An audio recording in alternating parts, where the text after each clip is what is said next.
Hello, I am Ananya from cake fantasy. আমি বাসার থেকে খুব ছোট্ট একটা হোম বেকরি চালিয়ে আর আজকে ভিডিওটা তোমাদের জন্য।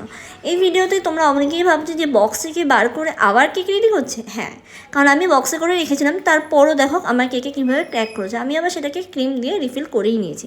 তোমরাও চেষ্টা করবে এরকম শীতের ওয়েদারে কেকটাকে ফ্রিজে রাখার। আমি আমার স্টুডেন্টদের প্লাস ভিউয়ারদের দুজনকেই বলছি। আর এখন যেটা করছে R11 নজল দিয়ে কিন্তু আমি রেড রোজ করছি। অনেকেই ভাবছো রেড রোজ কোথায়, তো এখন দেখো কী সুন্দর রেড হয়ে যাবে। তোমরাও চেষ্টা করবে এরকমভাবে রেড করার। আমি কিন্তু কালার বেশি ইউজ করি না, সবসময় চেষ্টা করি ডাস্ট কালারটাকে ইউজ করা। যতটা কম কালার কেকে দেবে ততই কিন্তু তোমাদের জন্যই ভালো। ইভেন কাস্টমাররাও কিন্তু বেশি কালার কেউ এখন পছন্দ করে না।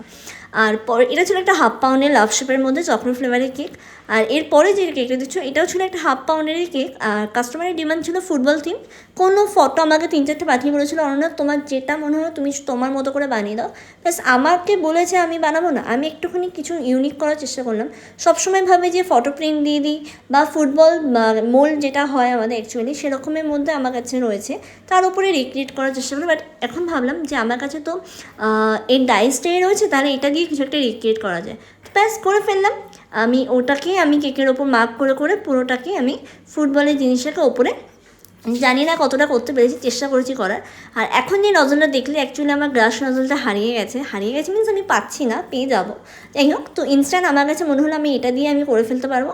ব্যাস করে ফেলেছি। অনেকেই কিন্তু পাইপিং ব্যাগ মুখের সামনেটা কেটেও করতে পারো, অনেকেই জিজ্ঞেস করো। তো যাই হোক, লাস্টে এই কেকটা অর্ডারও ছিল। দেখা হচ্ছে আবার কি নেক্সট ভিডিওতে।